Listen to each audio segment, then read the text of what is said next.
Others? Maybe give toward the elders. You know what we could also do is if somebody has like one of those scanner apps, we could just scan the pages and upload it as a PDF and share it in the community chat. And then everybody should be able to have access through their phones, even if you're not like able to get a physical book. How much does the book cost? So the masjid is giving it for free. We're just asking people to donate whatever they can to the masjid. So there's no cost. Just your dua and the sadaqah, whatever you can, inshallah. Ustaz, you want to buy the book ourselves? You can buy it yourselves. Yeah. Amazon or I ordered it from online Islamic bookstore. I didn't check Amazon. I kind of Googled it and I thought that was, they were selling it. Does somebody want to take on the task of scanning the pages and uploading them? You're okay with that? Okay, all right, perfect. We're not going to be reading the entire book. We're going to be covering pages. I can kind of see if,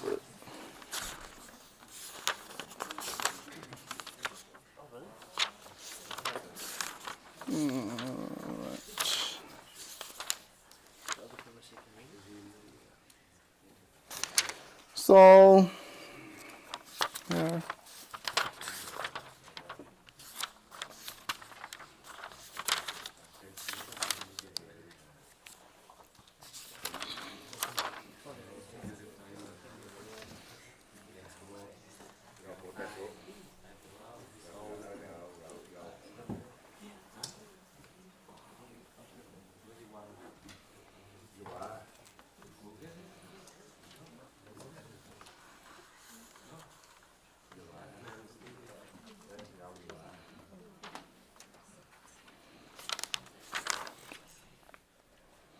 Yeah, so we're going to be reading from page 1, and then we're going to stop, inshallah.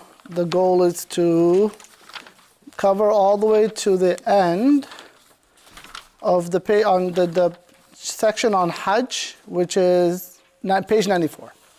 So we're going from page 1 to page 94. That is what we'll be covering in our series, inshallah. So for the sister, what's your name? Faiza. When scanning the pages, if you could scan, you can maybe split it up into 3 parts, whatever is easier, 2 parts. And then inshallah, we can upload it and share it with everybody on the community chat, inshallah ta'ala. Yeah? Jazakallah khair. how long is the series? Until Ramadan. Until Ramadan. That's the goal, that we'll finish by Ramadan. The whole book? No, just up to page 94. 94. Yeah, up to page 94 we should be done with by Ramadan time. And then post-Ramadan, we'll see what happens then, inshallah. Yeah.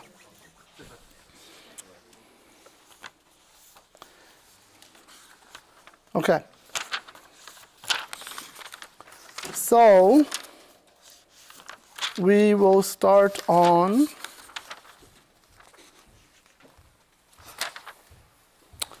we're going to start on page 2. بسم الله الرحمن الرحيم الحمد لله رب العالمين وصلى الله وسلم وبارك على سيدنا محمد وعلى آله وصحبه أجمعين اللهم علمنا ما ينفعنا وانفعنا بما علمتنا وزدنا علما إنك أنت العليم الحكيم اللهم آمين وبعد. We continue with the المستخلص في تزكية الأنفس by Sheikh Said Hawa rahimahullah, which is originally taken from Ihya Ulumuddin by Imam al-Ghazali rahmatullah alayh. And so we gave an introduction onto the subject about the subject matter the past 2 lessons last week in over 2 nights. And so tonight, inshallah, we're delving into the first the chapter or part. He titles it Part 1, the proper etiquette between the seeker of knowledge and the teacher. And so we know that the subject of the book is purifying the soul. or sometimes translated as purifying the heart. The Arabic term is tazkiyatun nafs. This word nafs is a bit more comprehensive. We don't really have an exact translation for it in English.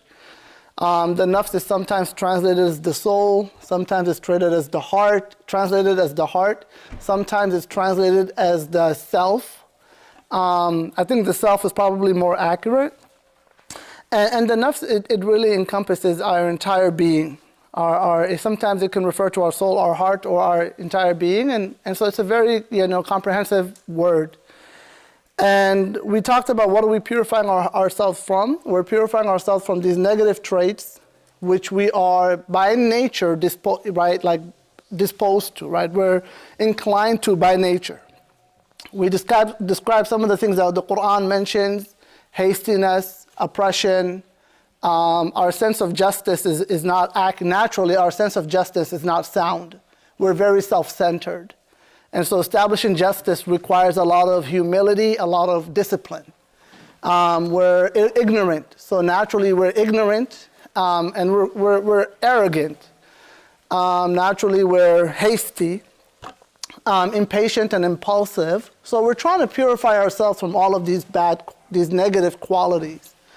And on the opposite side, we're trying to adopt, it's not just we want to get rid of them, no, we want to adopt these more righteous qualities. So that is the journey of purifying the soul. We're trying to get rid of these negative traits and cultivate these righteous qualities. Through that we also have some inclination to, but it takes a lot of work to cultivate and develop. It isn't as intuitive or as impulsive as the negative qualities might be.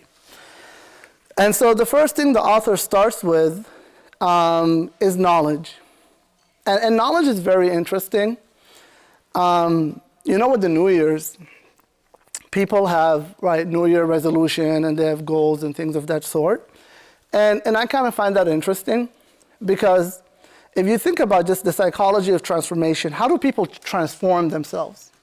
Right? Is it by setting a number of goals and telling yourself, I'm going to work through these, towards these goals, and kind of like systemically structuring these goals? Transformation isn't really like that. Transformation is very organic, right? It happens very gradual, and it happens very slow. And so you kind of think about, it isn't like this idea of like, I want to accomplish this thing and I'm going to just accomplish it.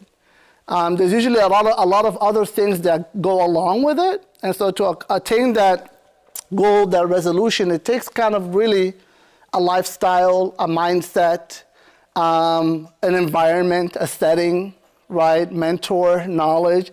All of these things, when you have these things in your life, then you start to really see transformation, right? It isn't just information.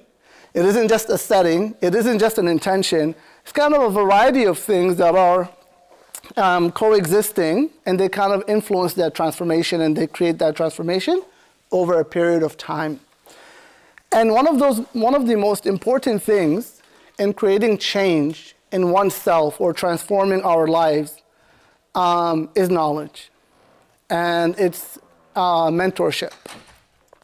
It's foundational. And our deen gives a lot of emphasis to this. If we look at the beginning of Revelation, with the Messenger ﷺ, he had a mentor. If we're going to use contemporary language just to make it relatable, right? We use the term mentorship. He had a mentor. He had a teacher. And his teacher wasn't just providing him information. It wasn't just an intellectual relationship. It was a physical one, where Jibreel alayhi salam had held the Prophet ﷺ. The relationship started physical before it even became intellectual. There was this physical connection between the Prophet ﷺ and Jibreel 3 times. And he embraced him physically, right? Intensely, 3 times.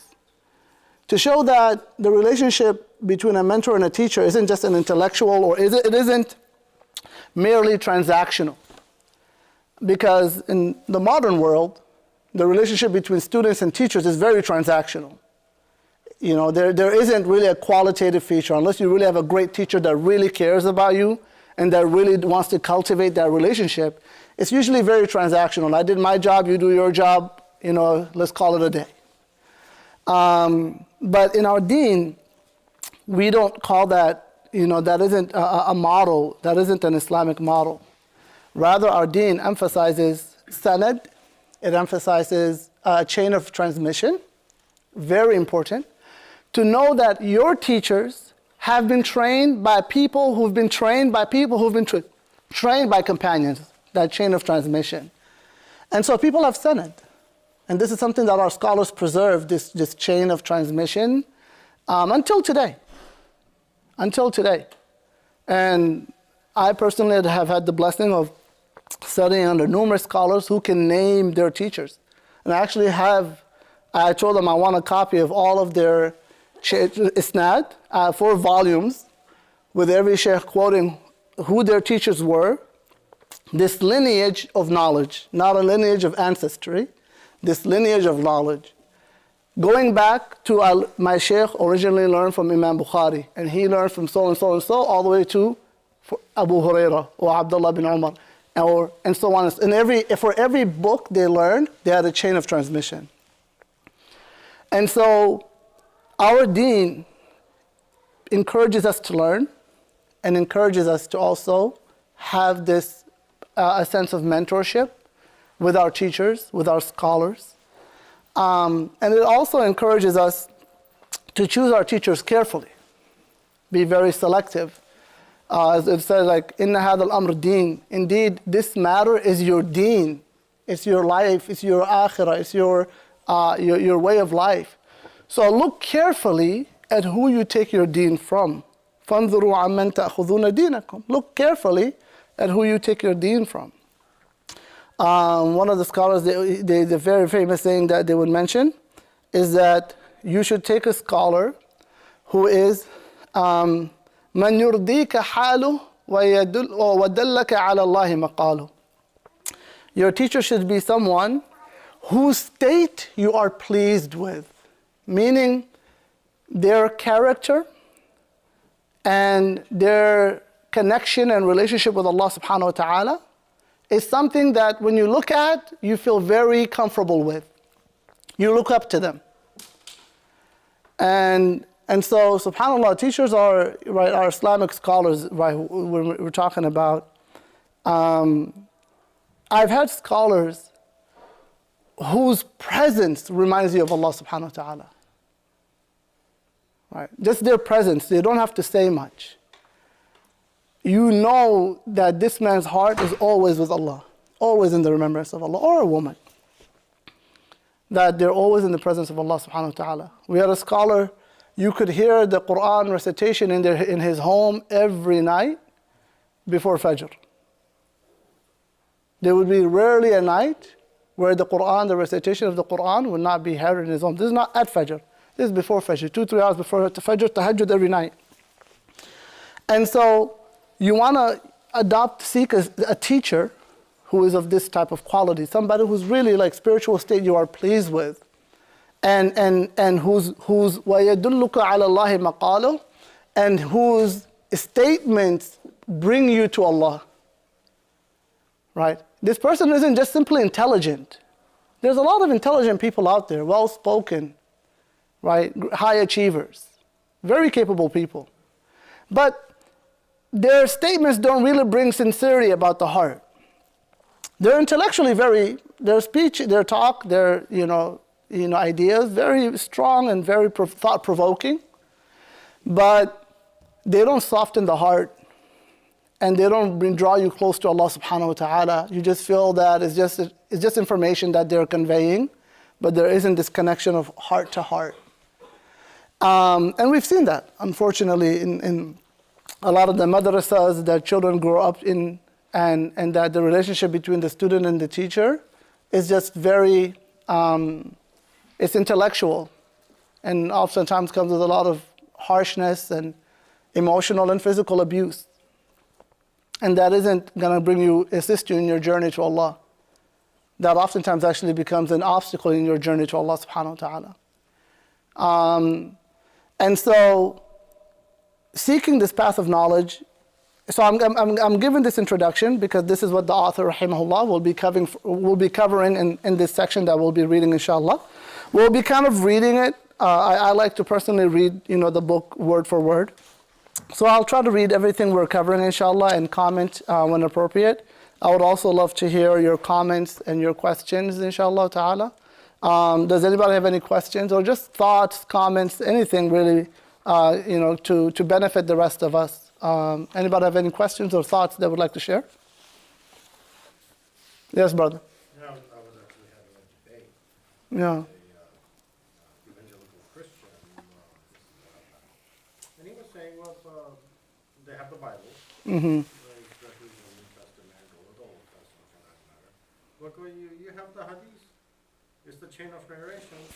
We have a chain of narration. The fundamental difference is we know who the links are in this chain of narration. Of course. Your narrations are anonymous. Right.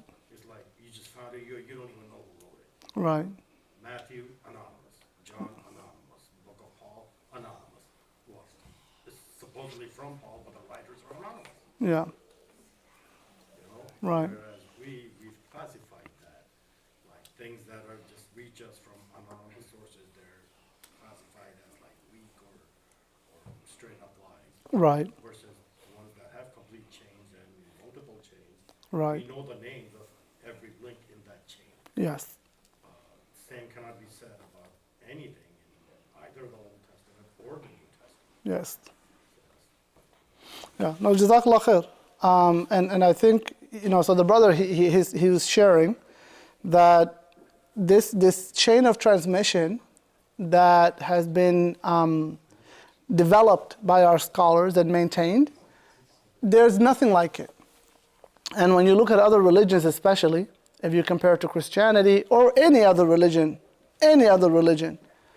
there is a lack of verification. Knowledge was adopted based on trust, based on reputation, or just assumption. And the Quran documents this. إِن يَتَّبِعُونَ إِلَّا الظَّنَّ وَإِنَّ الظَّنَّ لَا يُغْنِي مِنَ الْحَقِّ شَيْئًا. They're just following assumptions. And assumptions don't prove anything in relation to truth. You can't establish a fact using an assumption. And this is how the religions distorted the messages of the prophets. And so one of the beautiful things of Islam that our scholars did to maintain Islam is that they preserved this chain of transmission. And so he said that, there was a Christian scholar who said we kind of have a similar thing, but he's like, no, it's not even close, right? We don't know who these transmitters are. We just have first names, and that's just the author. The people after, who are they? And from this author to the disciples, who are the people? What is the chain of transmission? We don't have that knowledge, right? And if it wasn't for chain of transmission, Islam would have been distorted like any other religion before. Like it took immense sacrifice by our scholars. They traveled the world, they learned the names of everyone, and they would look at their reputation. They would look at I remember when studying the science of hadith, if a narrator was known for like falling asleep in class, his hadith were weak. Even if he was credible. If there was just this sense like, okay, maybe this person like had a hard time paying attention or something of that sort, they would discredit the hadith. Not because he's lying, but because there's a possibility that this person's information is not credible, or he misheard, or he assumed. We can't rely on that. They looked at character. Imam Bukhari, very famous story. He saw a man who was trying to capture a horse, and he was acting like he had hay in his hand, and he lied to the animal. And Imam Bukhari said, he traveled a long distance to receive a hadith from this man. And he said, how can I trust a man who lies to an animal? Your character is flawed. You're not worthy of transmitting the word of the Prophet ﷺ for me to write it and convey it to the ummah. Right? So like this level of detail and caution with the character, with the intellectual capability of the student, the narrator. They even looked at timelines, locations. This person claimed they heard from that person, but the timeline doesn't match, or their locations don't match. They said they met him in this year, but in that year the scholar was in this land and this person was in this location. They couldn't have met. There's some type of inconsistency there. They would say this is not reliable. There's a big debate. How about if a scholar says, a narrator says, anyways, there's much more that can be said, but this science of hadith is really it is what fortified Islam.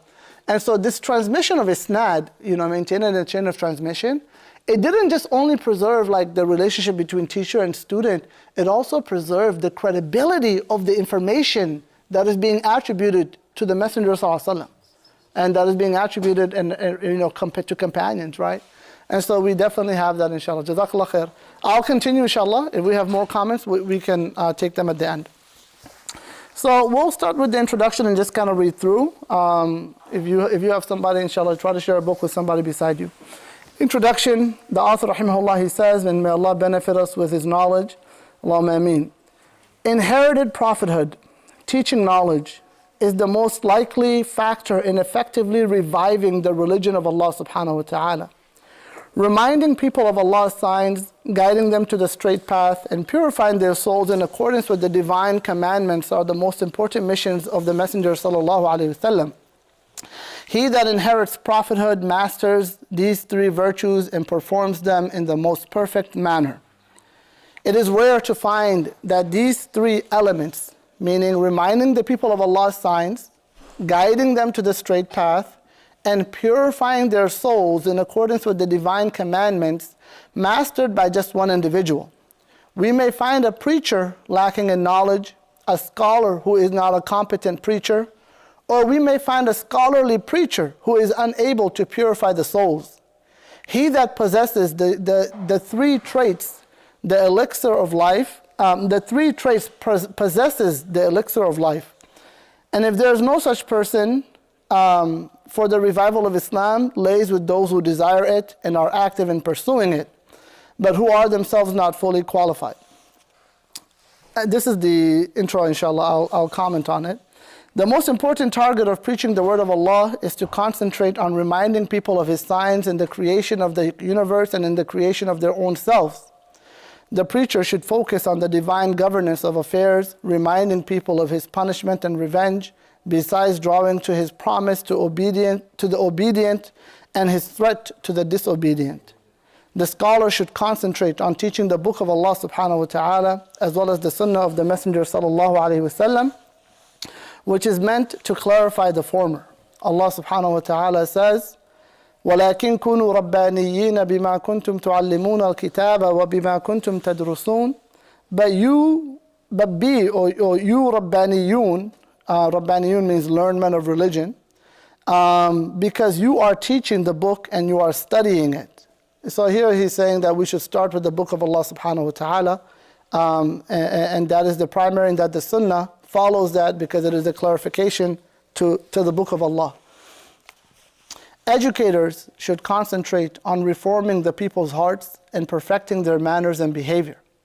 Allah subhanahu wa ta'ala says, كما أرسلنا فيكم رسولا منكم يتلو عليكم آياتنا ويزكيكم ويعلمكم الكتاب والحكمة ويعلمكم ما لم تكونوا تعلمون. Similarly, we have sent among you a messenger of your own, reciting to you our verses and purifying you and teaching you the book, the Quran and the hikmah, and teaching you that which you used not to know. There are moral diseases in every age, some being particular to a certain time and some being timeless. The truly pious scholar is the one able to treat both the contemporary vices, diseases, and the timeless ones, this being a token of his own success of self-purification. During the first generation of Muslims, the sects of the Murji'ites, the Shi'ites, the Kharijites, and the Mu'tazilites came to existence. The Murji'ites based their doctrine on abandonment of deeds. I'm not going to get into the sects. I would rather not dive into that. There's a lot of details to that. But I will, inshallah ta'ala, maybe just comment briefly on what he's sharing. A couple things that stand out is that a scholar should be one who brings together knowledge, character, and preaching. A scholar should be one who can do all three. He has knowledge, character, and can preach to the people. But you find that mastering all of these three qualities doesn't usually come together very often in one individual. Sometimes you find people who are great teachers who can convey information, and sometimes you have other teachers who are great mentors, and you have other teachers who are great inspirational speakers. And so the Muslim has to try to find a shaykh who's trying to find a scholar who kind of embodies all of these qualities, and the scholar should try to be someone who embodies all these qualities. They're intellectually developed, meaning they have studied, they have learned, they have read, and they are eloquent, and they're very careful with how they speak and how they convey the message of God, and they themselves are developing their character and their connection with Allah subhanahu wa ta'ala to influence people by how they live. They are a living model for people. It isn't just they speak well, but their character and their lifestyle is a tool by which they're guiding people. And so this is how a true scholar should be. And when a person seeks a teacher, they really want to seek a teacher that has all three qualities. Now, you don't have, especially as Westerners, we don't have access to a large body of scholars, very limited. And even the imams and community Islamic leaders that we have in our communities oftentimes are considered beginning to intermediate level students. They're not, when comparing them to Islamic scholarship, they're not considered at this high level of Islamic scholarship. They themselves are considered beginning to intermediate students. And that is how I identify myself. I will never claim the title of being a scholar, right? Because when you look at the traits of the scholars, and I look at myself, I'm like, I'm nowhere even close to that, just objectively speaking, right? Because if you see the discipline, the taqwa, praying tahajjud every night, having a wird of azkar morning and evening, reviewing Quran 2-3 juz daily, reading books hours on end, writing, preaching, teaching, reforming the community, like this is the level of scholarship. One who has read hundreds, if not thousands of books, and studied under hundreds, if not thousands of teachers. These are scholars. People who have shown a consistency in their ibadah of Allah subhanahu wa ta'ala for a long time, right? So we here in the West, we are very limited. We are very limited in the scholars we have access to. So we have to be selective, and we have to be also practical with what type of teachers we adopt. Who do I have access to? Even when you want to study Islamic knowledge, who do I have access to? Right? Do I have access to a Quran teacher? Okay, I'm going to take my Quran teacher. Do I have access to a fiqh teacher, hadith teacher? You find who you have access to and you take advantage. You have to be practical. The ideal is you would want somebody who really embodies all these three qualities, right? Someone who's really spiritually developed, they're a model, they're intellectually have a deep understanding of the deen, and they can preach, and their speech is very inspirational and very thought-provoking and reforming. But if you can't find that, then you find the next best thing. You find a specialist in this area and a specialist in that area, and you continue to seek knowledge from different scholars according to what they specialize in. So I want to make sure he's given us the ideal, but the ideal isn't always practical, right? So understanding what is practical for our situation and taking advantage of that. Brother Abdurrahman? Just real quick, you're right, but a number of times, even if a scholar is capable of all those things, let's say, he's be a mosque. Right. 9 out of 100 times it's got to be a mosque. Right. A number of times he's limited by the board of it. Mm-hmm. You can't say this, you can't say this. Right. You can teach this, but you can't teach that. Right. And he ends up becoming a victim of the internal board's politics. Right. Right. And there are many other barriers, right? There are many other barriers, some of the administrative issues, life, just a variety of different barriers. And so we do the best we can. we do the best we can in seeking out a scholar. He's just given us the ideal here. Here he moves on to, on page 4. He shares a couple of hadith that I would like to read. And so inshallah ta'ala, we'll start at the top of page 4 and just kind of go through the hadith that he shares with us. And then we'll move on, inshallah ta'ala. He says at the top of page 4, such deviations are diseases of the age that never cease to plague the Muslim world. It is the duty of the knowledgeable scholar to cure these diseases, vices, wherever and whenever they occur, or vaccinate the community against them if they do not exist. This applies to every malady that continuously emerges. The Messenger of Allah ﷺ said, the bad habits of the previous nations had prevailed among you are envy and hatred.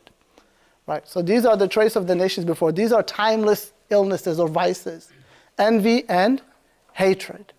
And so he's saying the scholar should be one who realizes the condition of the community they serve. How many times have you gone to a khutbah and the khutbah is completely out of touch with what people are going through? That's what he's saying. He's like, you have to know what the community is going through. What is society going through? And address that. Right? That is what it means to be a properly trained Islamic scholar. If what you're talking about as a scholar is completely different than what people are going through, then you're very disconnected from the people's lives. And you're not going to be effective in your role as a scholar. You're actually going to become deterrent. Because people are going to go and they're like, what is this? What are we talking about? Right? They feel like this deen is so abstract and so disconnected from their life, it actually becomes discouraging. Right? And so we have to be very, very wise. You know, this is for scholars especially. He's talking about who the scholar should be. And us as followers, we have to be also wise, right? And like, what scholars are we listening to and who are we learning from? And so here he's given an example of a timeless disease that exists among nations, which is envy and hatred.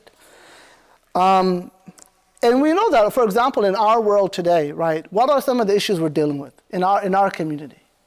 We're dealing with lack of faith, lack of conviction.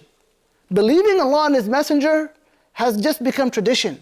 And there's so much influence out there, and people aren't really like confident in what they believe in. Or there's just a lot of unanswered questions. The scholar has to address these doubts. Materialism is another thing. Consumerism, an attachment to material. People, we are all comfortable, but everybody feels like, oh my God, like what am I missing? Right? And we're always looking for the next high, the next fun thing, amusement. Right? One of the modern issues of our world is we're amusing ourselves to death, entertainment. We have to be mental health, loneliness, isolation, depression, disconnectedness, right? Especially in Seattle. You feel so just alone and disconnected. And one of the brothers used, and I really resonated, like when you travel to some communities abroad, although some of the conveniences we enjoy here isn't there, you feel a lot more alive. Just a sense of living and energy and presence, and you're here, you're very comfortable, but there's this sense of numbness and emptiness and void. The scholar has to be aware, like, what is my community going through? What are the challenges? And then they have to be, when they convey the message of Islam, you're not just conveying the knowledge, the scholar has to convey this knowledge in a way that addresses the ailments, the vices that the society and that their community might be dealing with. I'll save the questions for later if you don't mind. Hold on to it though, inshallah. Hold on to it. I want to go through the next hadith. Now you talk about the question I want to bring up. Oh, okay, I've already addressed it. Inshallah, share your comment. I would love to hear it. Inshallah ta'ala. Can we hold? I want this for the sake of time, and then inshallah we'll get to that. I want to share the next hadith. Or continue. He said, it is known that each epoch, if I'm saying it correctly, has its vices and immoralities. I think each era, right? The following are moral diseases of our own time prophesied in the text. So we have timeless diseases, and we have diseases that the Prophet ﷺ prophesied. in the future, will happen to future generations. The Messenger of Allah ﷺ said, the first thing to be taken away from the earth is humility, khushu'. Right? Like this is the ummah. These are people who are believers. The first knowledge Allah will remove from the ummah will not be intellectual knowledge, it will be spiritual knowledge. It will be humility with Allah and concentration and connection with Allah subhanahu wa ta'ala. That will be the first thing that will be removed from the earth. And so the Prophet foretold this, and subhanAllah, the Prophet told other hadith, the masajid will be beautiful, the hearts will be ugly. Right? So foretelling that, yeah, we'll be developed, maybe on a structural level, material level, but on a internal level, spiritual, inner level, no, people will regress. There will be a great regression as time goes on. In another hadith, the Prophet ﷺ, when he talks about the, just to kind of, comment on this part about future illnesses, when the Prophet ﷺ says the nations will gather around you like the way predators gather around their prey. And Sahaba said, is it because we are weak or we are low in numbers, Ya Rasulullah? He says, no, but it is because of wahan that Allah casts into your heart, weakness. And they said, what is this weakness? What is this wahan that's going to be cast into our hearts? He says, love of the dunya and the hatred of death, meaning the hatred of sacrificing for the sake of Allah. We're too attached to material that we can't sacrifice. Everybody's ego and self-interest is what's driving them. And so he said, because you love the dunya so much and nobody wants to make that sacrifice, and the greatest sacrifice is to die in the way of Allah, people don't want to make that sacrifice, and so the enemies will see you as a weak nation that can be overtaken and colonized and dominated. And so the Prophet ﷺ foretold that these are illnesses that will come. The scholar has to also be aware of what are the illnesses that is affecting the ummah in their contemporary time. And the final hadith in this section that I want to read. Thawban narrated, the messengers of Allah ﷺ said, the one we just shared, subhanAllah, I jumped ahead. The nations would vie with each other in attacking you as the eaters vie with each other in attending a banquet. It was said, O Messenger of Allah, will we be few at that time? He said, no, you will be too many, but you will be like the foam of the flood, right? Like the foam of the sea. At that time, Allah will take away fear from your enemies' hearts, and He will cast weakness in your hearts. Al-Wahan. A man said, what is meant by weakness? Al-Wahan. He said, love of life and the hatred of death. Collected by Abu Dawood. It is a Hasan hadith. Thus, you see, this is the author's commentary, you see that our age is the age when humility has decreased, while the love of life and the hatred of death have immensely increased. Based on this, the scholar who does not succeed in curing such vices and perversity has little chance of success in reviving Islam. The knowledgeable preacher has to hold sessions for preaching, education, and purifying the soul. He is entitled to merge them together. It is recommended that he allocate a public session for preaching and special sessions in which he teaches the right ways of remembrance, individually or collectively, where the most suitable portions of the Noble Quran and other knowledge are studied. Alhamdulillah, I feel like, with our ummah, at least in the contemporary world, I feel there's a lot of intellectual knowledge out there, but you don't see very few courses or lectures or programs that focus on spiritual development. Right? If we just think about, we all grew up, majority of us grew up as Muslims, and we've been to masajid and different programs. How many programs actually focus on cultivating the heart and addressing the vices of the heart and remedies and creating exercises, programs, meditations, whatever it be, right? Islamic meditations, of course, in purifying the hearts, in softening the hearts and connecting the people with Allah subhanahu wa ta'ala, right? We don't really see too much of that. And this is actually one of the problems of our time.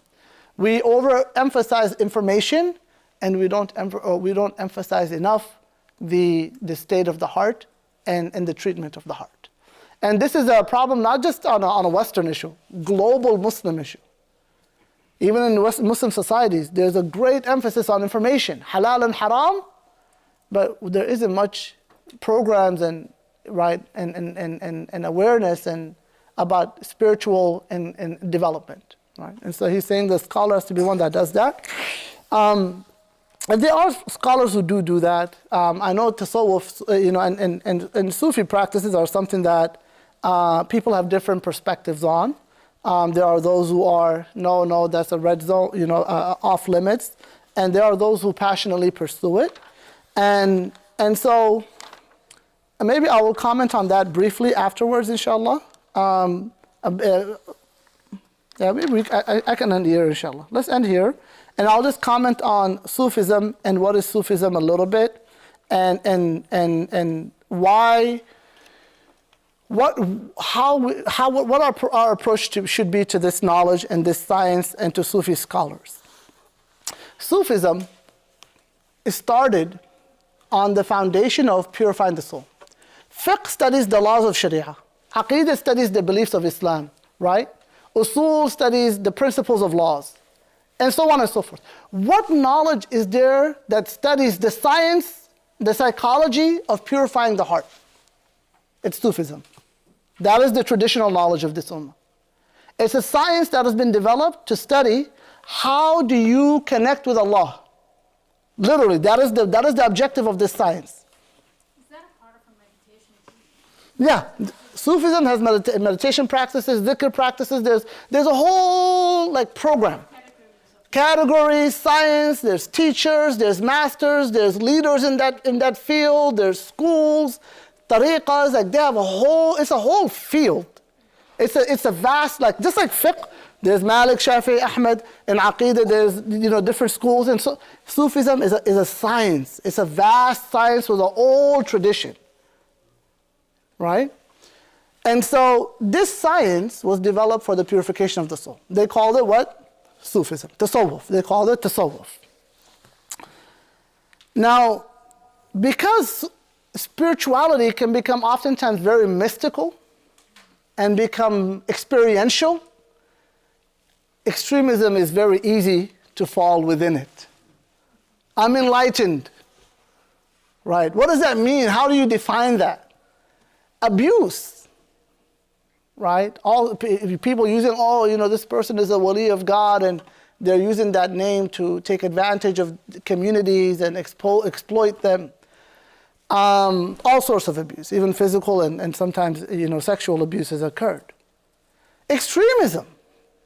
Right? They're like, I want to be enlightened, and so they start doing things that are contrary to the deen. False beliefs have occurred. And so with Sufism, a lot of deviation has occurred. And because of that, a lot of the ummah has adopted this kind of my God, this is extreme, this cannot be part of Islam. We don't want it at all. Throw it all out. Sufis are all bad, they're all deviants. And other people are, no, these are the people of God. What are you talking about? If you hate these people, who would you love? Because they're people devoted to the worship. The science focuses on developing the heart, having a sheikh, having a wird. There's a program. You have a sheikh that you follow that becomes your mentor. Literally, he gives you adhkar he gives you a wird, right? And there's different terms in different languages. And he gives you a regimen to follow, and this and that, and there's this program. There's a tariqah, there's a qadiriyah, the shadiliyah, the alawiyah. There's different tariqahs that people have. There's states and maqam and hal. There's stations and conditions that you attain, and there's degrees. It's a whole science. It's really beautiful. But a lot of innovation and a lot of extremism has entered this science. What should be our approach as Muslims? Intellectually fair. It shouldn't be that we accept it as a whole and it's all good. And we shouldn't say that it's all bad. No, there's a lot of good in it. If not, the majority of it is good. There's some deviation that needs to be corrected. And so that should be our approach. We should have a nuanced approach, right? And so this science of Sufism and Sufi scholars, if they are following according to the book of Allah subhanahu wa ta'ala and the sunnah of Rasulullah sallallahu alaihi wasallam, and they're sound, then it is fair to take from them, and rather, actually, we need to, because they've developed the science of spiritual development more than any other scholar has. So what they've contributed in spiritual development in Islamic psychology, no one can match that. So to kind of throw that all out and say we don't want nothing to do with it is actually to deprive ourselves from a treasure of knowledge. Does that make sense? Right? And so that is the science of purifying the soul. The reason a lot of scholars stay away from that term is because of the negative connotations that it has. So they go back to the Quranic terminology. What is the Quranic terminology? Purifying the soul. Tazkiyatun nafs. Does that make sense? So that is, a lot of scholars are like, we don't want to use that term just because of, it's a loaded term. There's a lot that comes up with it when you use that term. So they decide to stick with the Islamic or the Quranic term, which is purifying the soul. And so that is something important to consider when exploring or wanting to study the science of purifying the soul. And the specialists in this science are Sufi scholars. Really, they are. Right? So we don't reject them or look down upon them or anything of that sort. They're specialists in their field. But if there's things we feel that maybe might not be sound or accurate, then we can reject those. And we don't have to take everything that is being told to us. So that is my position, at least, when it comes to this science of tasawwuf and Sufism, that it isn't all bad, it isn't also all right. The most of it is good and based on Quran and Sunnah, but there's some deviation in it, and we must be careful with regards to those deviations. That is the end of our lesson tonight. I think I saw a hand here. I did have a question, but I think somebody else. I know, Karana, you also had a common question earlier. So I'll take yours, and then I'll go here, and then also Sister Layla, inshallah. See, how you purify the media. Yeah. Like I said, well, one of the men, he killed people, right? He tried to win, or the tractor. Yeah, the terrorist attack in New Orleans. And they say in the name of Islam. Yes. And this one, things second for the youth too, and the teenager, Okay. That they weak iman, Right. How do you comment on that? All right. So the brother asked, right, recently there was an attack by a man who claims to be Muslim, who the news say is a terrorist attack. There's some suspicion around the whole thing and the timing of it and all of that, but face value, right, a terrorist attack by a man who's Muslim, who claims Islam, who killed, I forget, I don't know the number now. I think originally it was like 30 people injured and like 10 people killed. I'm pretty sure the numbers are higher now. And so he's asking, like, when people see, Muslims who don't have knowledge, who aren't connected to the Muslim community, and they see this, they're like, man, this deen is really extreme. What's wrong with this religion, right? There's always some terrorist attack being associated to Islam and something extreme always being associated to Islam. And this is just one example. I mean, there's so many different, issues we can talk about. And so how do we, combat that? We combat that by education. When there's bias and ignorance, you have to have education. Right? And so we have to educate our community and we have to provide them authentic knowledge and teach them, hey, that's not what Islam says. This is what Islam says. Right? And if somebody has a false understanding or an extreme understanding, educate yourself so you understand, like, where did that person make a mistake, right? Another big thing that once I was having a conversation with a brother is like modern issue. In Afghanistan, they passed a law where, like, laws right now where, like, they shut down medical schools for women, and women cannot go to medical school. And I'm like, that is contrary to Islam. It's actually a communal obligation to have female doctors. It is a sin on the ummah if we don't have enough female doctors trained to serve the women population. And so Islamically, it doesn't make sense. But there's a state that says, based on Islam, they're passing this law. Right? So we have to educate, right? Because sometimes there are people like that and there are people like this. And so the way you overcome these contradicting, problematic things is educate yourself so that like, hey, I receive my knowledge not from CNN and Fox News and whatever else. I receive my knowledge from scholars, from credible sources. And that is what I base my understanding of Islam on. Now, what's going on over there, I don't know. I don't know why they passed that. I can't judge them. I'm not judging them, but I can speak about my faith and I can speak about my deen, right? So I can't speak on their situation because that's a whole other country. Who knows the circumstances, the culture, the politics. I don't know what they're dealing with, but that, based on Islam, is contradicting the values and teachings of Islam. Rather, it is sinful when we look at the basis of deen to prevent the community from having trained medical doctors for men and women and children is a sin. Is a sin. So why they're doing that, I don't know, but this is what Islam says. So education. Education is the way to combat ignorance and misunderstandings. Wallahu a'lam. Sister Nancy. I was just going to ask about hadith because from what you said tonight and from what I've heard otherwise, something really unique about Islam is that the hadiths have kind of a genealogy. Yes. Where it comes from. On the other hand, they're not all the same. They also do have really different opinions from each other. Yes. So I wondered how we reconcile. Yes. So the question is regarding the different degrees of hadith as well as the variations that exist within one hadith. Right? There's a hadith, but sometimes there's an opposite meaning carried by another hadith. So how do we kind of reconcile that? There are many ways to reconcile that. Scholars have different principles. But first thing we have to do is we have to determine the authenticity of the text, number one. And then once we determine the authenticity of the text, we see, is there a way to reconcile the meaning of this hadith versus the meaning of another hadith, right? I want to think of an example that maybe might clarify this. Nothing's coming to mind right now. If somebody has a mind, like a general text and a specific text. I'm thinking al-am wal-khas. For example, let's say Fatiha. For example, let's say Fatiha. The hadith of the Prophet ﷺ that's authentic in Sahih Muslim, it says there's no salah without Fatiha. There's no salah without Fatiha. In the Quran, Allah subhanahu wa ta'ala says, فَقْرَأُوا مَا تَيَسَّرَ مِنْ. Read whatever is easy for you to recite from the Quran. Our scholars said, how do we reconcile between these two? The Quran is saying, read whatever is easy for you to recite, and this hadith says, there's no salah without Fatiha. So scholars took two different interpretations, right? And they kind of they try to reconcile. So there's one group adopts one approach, and this other group adopts a different approach. So the Hanafi position adopted that Fatiha is not obligatory. When the Prophet ﷺ said, there's no salah without Fatiha, they mean there's no complete salah without Fatiha, but it does not mean there's no valid salah without Fatiha.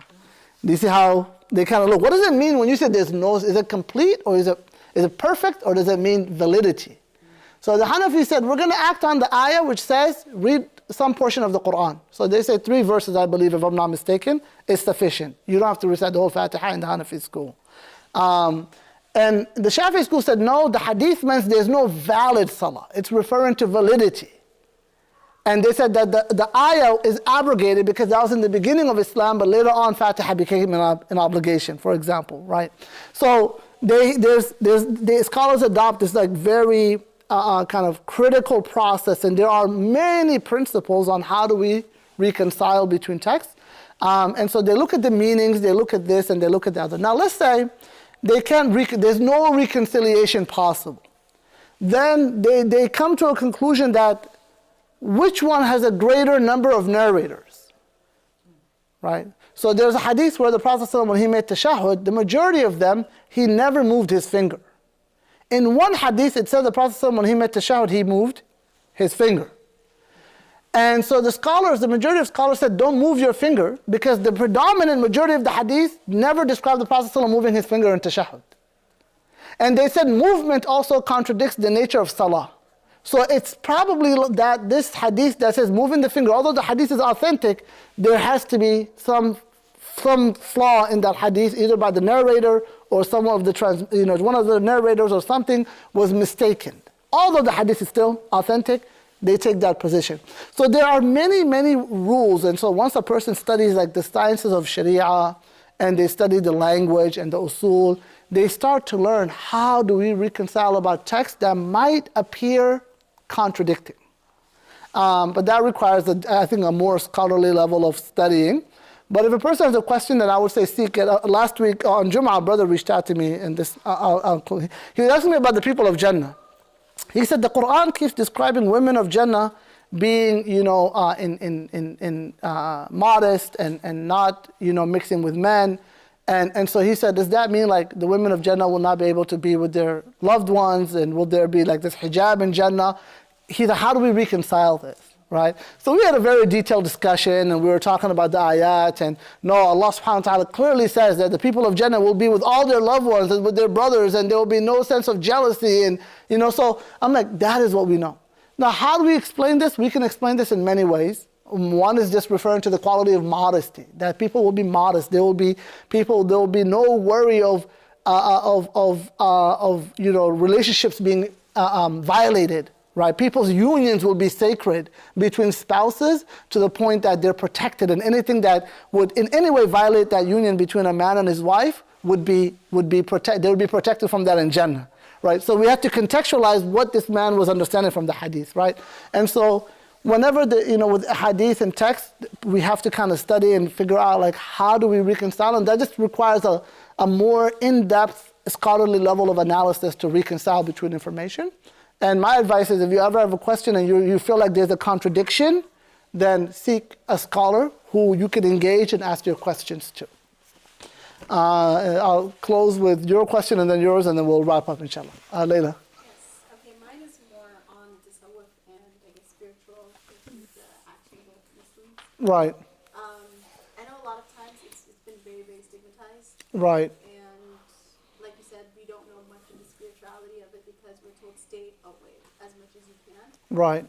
But I'm wondering, why is the emphasis more on that versus the extreme side of the actionable Muslims? Like, it's easier for us to accommodate to the extreme of, like, I don't know if there is even an extreme, I guess I could say that, versus the extreme deviation that's happening within the Sufi community. Right. So if I'm understanding your question is, why is there a greater emphasis on like abstaining from tasawwuf, right? Why is there this negative reputation that scholars and learned people like just preach, right? It isn't just a rumor. Like it's people passionately warn the community about staying away from tasawwuf and anything that has to do with the Sufi tradition, right?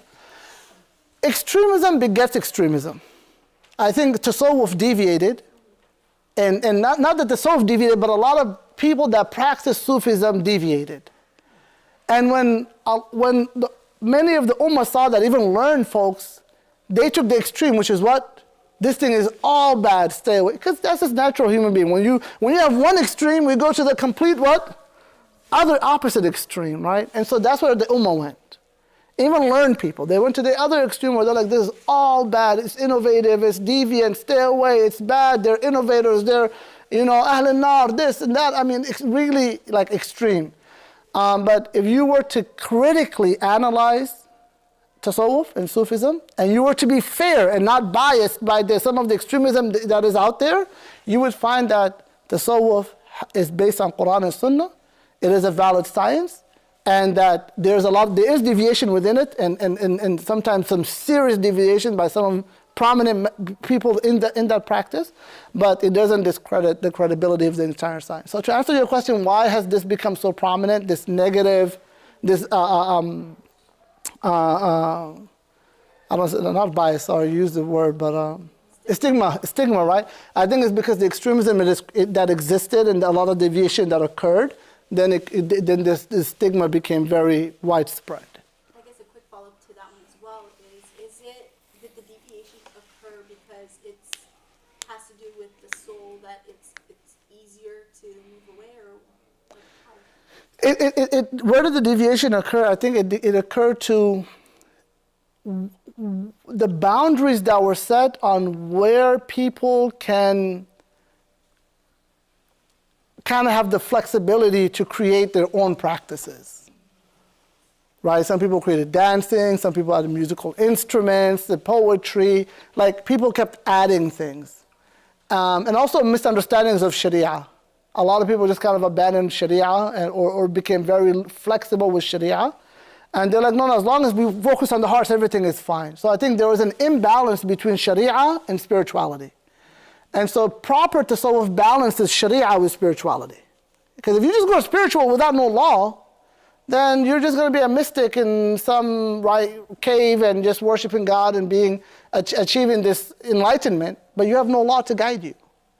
And so Islam is a balance of the two, right? And the Prophet ﷺ is that balance. So the Prophet he was a monk. The Sahaba were described as monks during night, warriors during the day, right? That was the approach that the Ummah had. And so returning to that practical kind of balance between Sharia and spirituality. Now the other extremism we have today is the other side. We've become so hyper-technical about halal and haram and the do's and the don'ts that is like, you don't even experience the sweetness of Islam anymore. So now we have another serious problem, and this is as dangerous as the other one, right? That Islam has become this technical thing, like it's do's and don'ts and, formalities, and it's like, you're just going with the motions, right? And so we have to come and bring that back. And sound scholars, they're able to bridge that gap, right? They bring the law with their spirituality. They bring the mannerism and the etiquettes and the character with the prohibitions and the obligations. And they balance the two, right? It isn't just, God, only God can judge me. Yes, only God can judge you, but he judges you based on this law, right? Balancing the two, right? So that is what we have to kind of bring back, right? Not fall into this extremism or the other. Brother Abdurrahman, your comment or question, and then we'll conclude.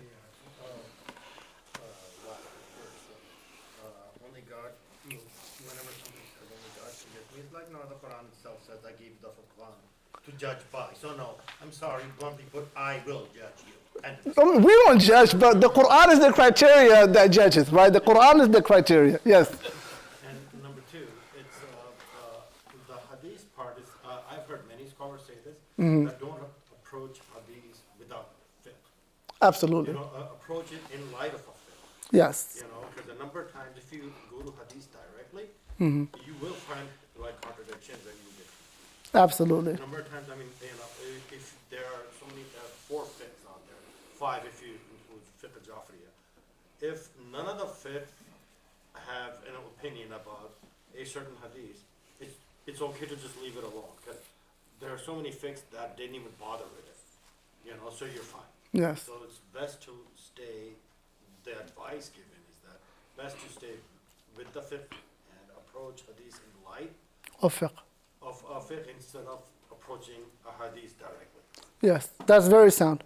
So the brother was saying, I think the conclusion of it was when it comes to like hadith and understanding hadith and the meanings and maybe apparent contradictions, he said that our scholars advise that we should study fiqh first because we are not trained enough to start studying hadith independently on our own, right?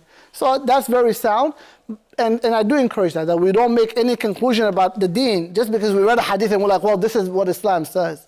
No, you have to look at the scholarly understanding. What do the scholars explain about this hadith? And from there, you build your understanding. But one of the extremisms that has created is that the books of hadith were kind of like not studied. They were kind of like, oh, no, you don't read hadith at all. Right? You're just like, you don't do that. That's only for the scholars. And that's also not true. Because hadith is for everybody to read. The words of the Prophet ﷺ, right? So I think a healthy balance, like read hadith, but don't make interpretations. Read tafsir, but don't think yourself, oh, I read, mashallah, a 3-volume book on tafsir of Quran. I can tell you what the Quran means, and here, let me teach you a lesson on tafsir of Quran. No, because to do that, you need to be trained, right? Just like one wanted to study medicine. You did a research, you try to understand some disease, illness, right? You have a good understanding, but you're not going to try to diagnose or treat anybody, right? That would be a crime, right? Like that would be you'll be sued for that, right?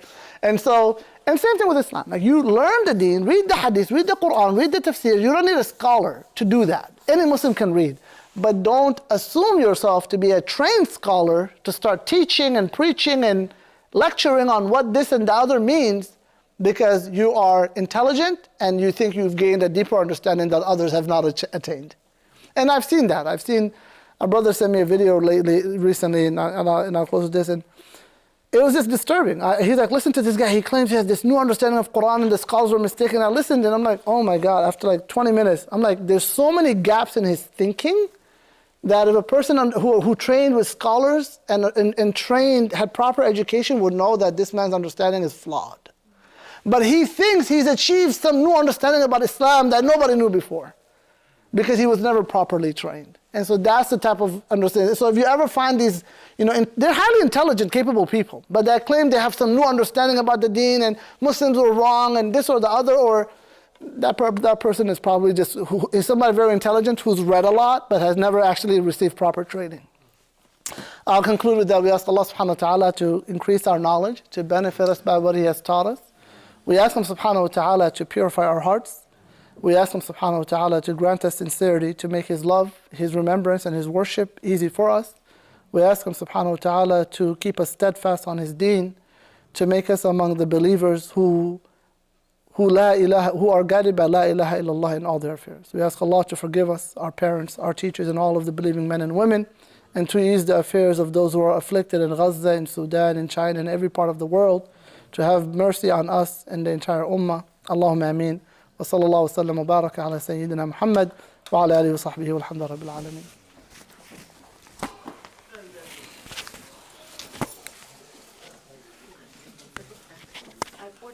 Oh, did you? Maybe one of the generous brothers. Okay, mashallah. We have an extra copy of the book. Oh, mashallah, it's claimed. Alhamdulillah.